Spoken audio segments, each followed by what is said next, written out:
Alright, y'all, welcome back to Common Arms channel. Now, I hope all of y'all are staying safe and comfortable during this whole quarantine situation we have going on. But this video today is actually about someone who didn't mind being a little bit uncomfortable and in some danger. And who I'm talking about today is Simo Häyhä. And if you're not familiar with that name specifically, he does go by another name, which unfortunately I can't say because I'll probably get demonetized if I do say it. But I'll put it up right here. And yeah, you'll notice throughout the video, I'll also mute it as well, just because YouTube doesn't like when you say certain words. So just be cognizant of that. But yeah, this video is a big recommendation from y'all who were commenting on my video about the Finnish Defense Forces. And Simo Häyhä is very well known when we're talking about the military because of how effective of a sniper he was during World War II. And a lot of his methods and techniques were a little bit I guess they were traditional, but they were untraditional in the sense of modern warfare. So a lot of the snipers he was going against, a lot of the soldiers at the time, wouldn't even consider doing what he did at the time. So this video is very good. I've cut a little bit out, mainly some of the historical context stuff. So if you want to see the original video, I'll post it down in the description. It's very well made. But yeah, I've shortened this video a little bit just to make it a little bit more focused on what he did. So we'll jump right into it, and yeah, it's a very well made video, I'll say that. It's November 30th, 1939, just 3 months after the outbreak of another world war. The Soviet Union has declared war on my home country of Finland. Within days, Soviet troops advanced across the nation, but they had no idea of the resistance they would run into. The negative 45-degree weather, negative 43 degrees centigrade, would be the least of the communist invaders' concerns when they found themselves in my sights. Because I am Simo Häyhä, the deadliest sniper in history. I am the White. With 750,000 soldiers, 6,000 tanks, and yeah, so again, a little bit of background. This is talking about what Simo Häyhä did during World War II. And yeah, if you're not familiar with the Winter War, or the war between Finland and Russia during World War II, it's very interesting. I didn't really know anything about the Winter War. I've seen a lot of y'all's comments about some of the stuff that happened, and it's pretty interesting. I'd definitely like to read up a little bit more about it, maybe react to a video specifically about that. But yeah, what Finland was capable of doing in regards to how big Russia's military was, and how much they were pushing towards Finland, it's very impressive how resilient they were and how effective they were at combating the Russians. They're one of those rare small countries that wasn't going down without a fight, and it definitely showed during the Winter War. over 3,000 aircraft, the Soviet military absolutely dwarfed our Finnish military, which was comprised of just 300,000 soldiers, mostly reservists and civil guardsmen, a few dozen tanks and 100 aircraft. Stalin ordered the invasion of Finland, giving no thought to the coming winter, as he assumed his armies would roll over us long before the worst weather set. I was born in a farming town near the Russian border, and I spent my entire life in the harsh Finnish countryside. As a child, I naturally took to shooting, becoming a prolific hunter and sharpening the marksmanship skills that would make me a legend one day. In 1925, I served a mandatory one-year term in Finland's army, where I was introduced to an M28-30 rifle, replacing my Russian-made Musin Nagant M91. Honing my shooting skill even further, I was able to achieve a firing rate of 16 shots per minute at the range of 500 feet, 125 meters. Every single one on target. After a years of service, I was honorably discharged with the rank of Upsilias Upsilev, or corporal. Okay, so this is something you might see with a lot of well-known snipers in history. More specifically, what comes to mind for me is Carlos Hathcock, is people who get into marksmanship and shooting before they actually join the military. So Simo Häyhä, he was a big hunter. He sort of learned shooting in those regards, and then he also joined the military later on and sort of honed his skills after that. And there's a lot of similarities too with him and Carlos Hathcock, mainly with what rifle they chose to use. So they joined the military. However, they prefer old hunting rifles, stuff that they used before they actually joined the military, which is very strange. You would think that they would try and get the most up-to-date weapon.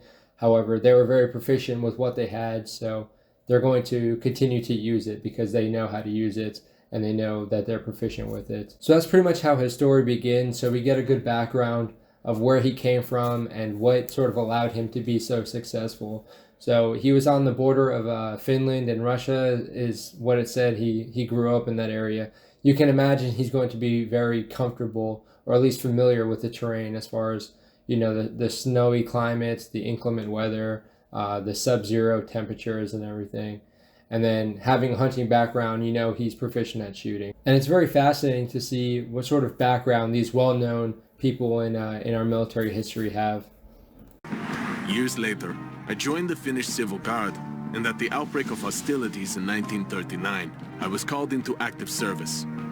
I refused the M2830 rifle the military provided me with though, pulling my trusty M91 out of storage instead. My extraordinary marksmanship did not go unnoticed by leadership, who soon made me a sniper. After an enemy sniper killed 3 platoon leaders and an NCO, my company commander, Lieutenant Jutta Latnin, ordered me to knock that man out. I replied simply, "I'll do my best." I took off for the woods alone, dressed in thick winter gear and a body-length white hooded coat. Making note of the terrain, I identified the few possible positions that I would choose if I were a Russian sniper, and then selected a spot with good oversight of all of them. You can already see that he's humble in the way that he's answering, you know, his lieutenant. He was saying, "I want you to do this," and he said, I'll do the best I can." He's not cocky. He's not saying, "Yeah, I'll get it done." Because you notice throughout history when there's really cocky people, they tend to not last too long, and that's for a reason. So you can see that's sort of where his mindset is. You can see he's very monotonous with his planning. So looking at the maps, some people might just, you know, think that people in World War II just go out and wing it. These really well-known snipers would just go out, and all of a sudden it's natural for them to just find a spot and do their thing. But it's very monotonous with the planning and actually finding a specific spot. Because if you're not doing that, someone who does take the time to do it is going to take use of that terrain and, you know, use it to their advantage and your disadvantage. So it's very interesting to see where his mindset sort of lies with all of that. And also, if you're not familiar with the M91, the Mosin Nagant, it's very awkward to actually cycle the bolt. So it's a bolt action rifle, and it's almost like a 90-degree bolt. So when you fire it, you need to bring the bolt pretty much almost completely vertical back, and then back in and back down. So as a sniper, it can be a little bit tricky. I can imagine it can be pretty tricky trying to do that, you know, without trying to show yourself, without trying to move as much as possible. So, you know, there's a lot of things going against him, it seems like, but I mean, you could see he made it work pretty well.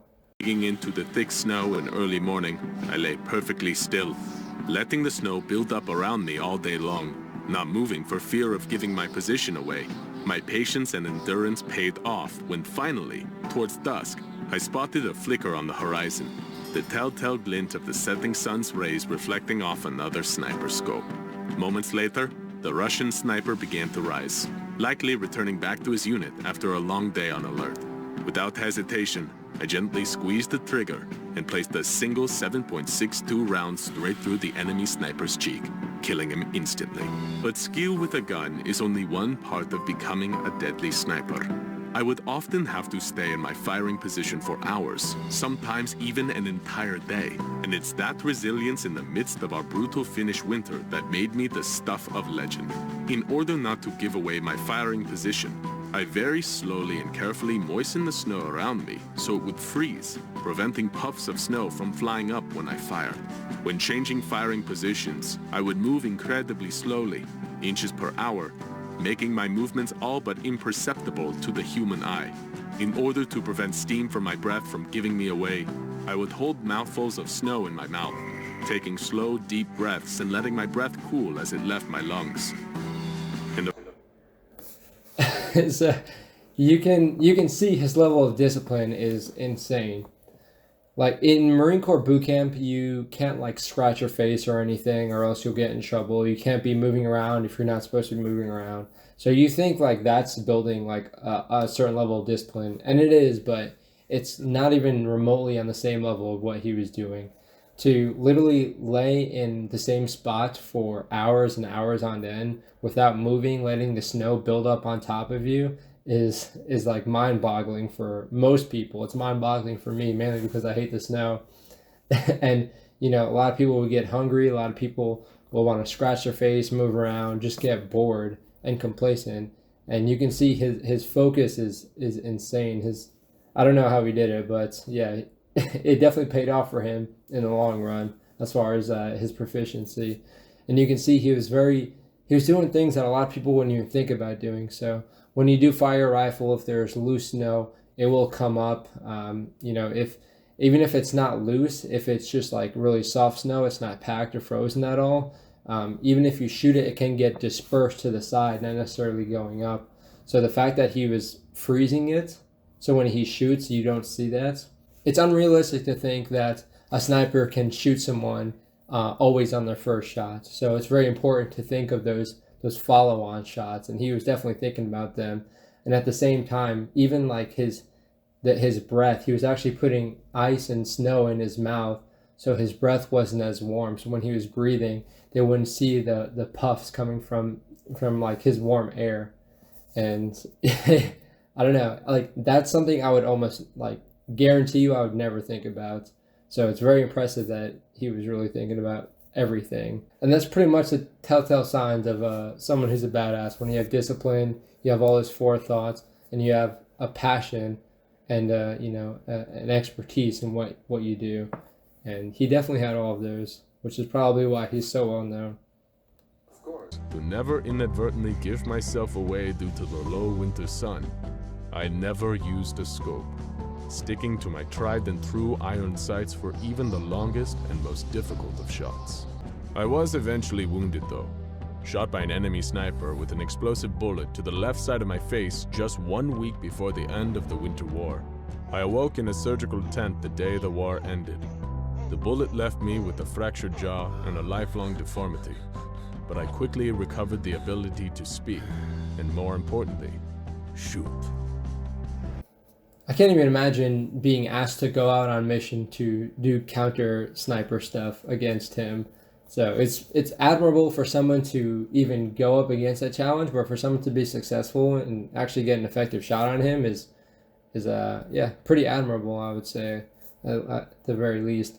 But I mean, I imagine they were using a scope, so that helps him out a little bit. He was using his iron sights, which is crazy because with modern technology, it's so nice and it's so easy to take advantage of like a magnification, especially for a sniper. Because when you have iron sights, like sometimes I would say past maybe 400 meters, that front sight of pretty much any rifle you're using, the front sight is going to be almost the same width as a person, if not a little bit wider. You really need to make sure your fundamentals are solid if you're going to be taking a shot where your front sight is obscuring most of the targets. But yeah, you can see he ended up getting put out of commission during the war, and he ended up waking up just after the end of the Winter War. So he ended up surviving. He did have a facial deformity, so obviously if you get shot in the face with an explosive round, it's going to do something. But that didn't go to hurt his fame or notoriety at all, because even like in the early 2000s, people would go up and ask him to give them like a signature. So people had a lot of respect for him, and obviously they should. Just because he ended up getting put out of commission at the end of the war pretty much doesn't mean anything, because the amount of people that he was actually able to take down during the war is probably going to be a record that's going to stay in place for a very long time. With over 500 confirmed kills by the end of the war, my legacy was cemented as the deadliest sniper in history.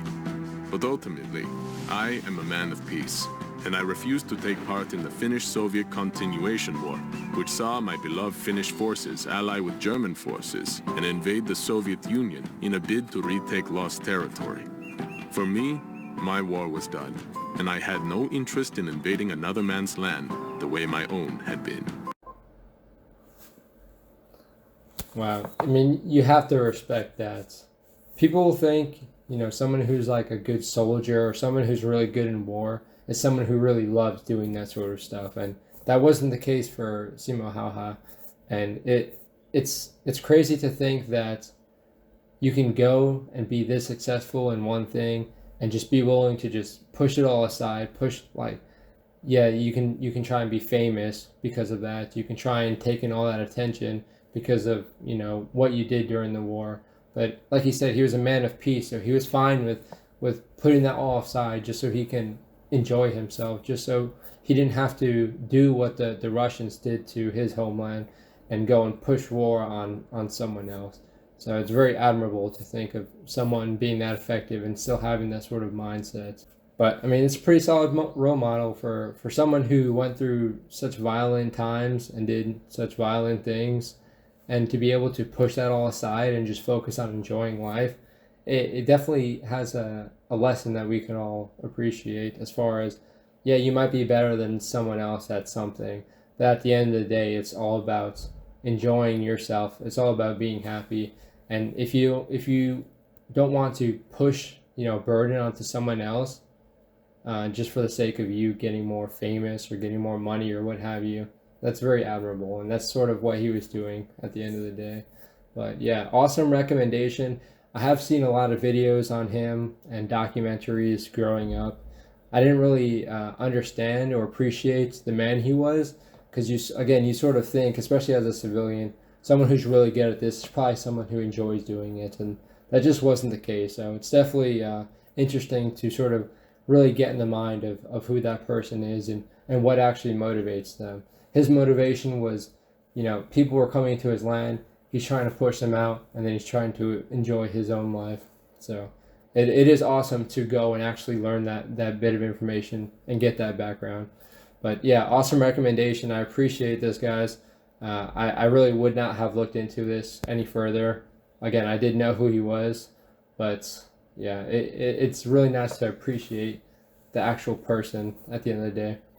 Now, if y'all know of any other people who are similar to him, as far as, you know, joining the military, doing what they had to do, and then putting it aside, I'd like to hear those recommendations, because it's interesting to see what that mindset is sort of like. Now, in modern times, you know, like the global war on terror, people are going because, you know, they want to help. They want to help the populace there. But it's interesting to see back in the day when someone was being invaded, to see what their point of view was. So World War II, you know, Germany, Russia, people going in trying to take over their countries all the time. And it's interesting to see what their mindset was. And there's a lot of well-known people in those smaller countries that were being taken advantage of or being invaded. There's a lot of famous people in those countries who did a lot of great things during World War II, and they're very well known for it. So I'd like to see if there's any other people that shared a similar mindset. But awesome recommendation. I will try and look into the Winter War, especially if I can find a good video. I'll do a reaction to that, because it is very fascinating. It's something that you hear about, but you don't really, I mean, at least in American history, you don't really know it too well. So I definitely want to look into that. If y'all can find any good videos about that, I'd appreciate it if you send it, because yeah, it is very interesting and cool to learn about. But awesome, I appreciate the recommendation, guys. I really do. Please keep the recommendations coming. If you're not subscribed, consider subscribing. And again, try and stay safe and as comfortable as you can during this whole quarantine situation. But that's it for this video, so I will see y'all in the next one.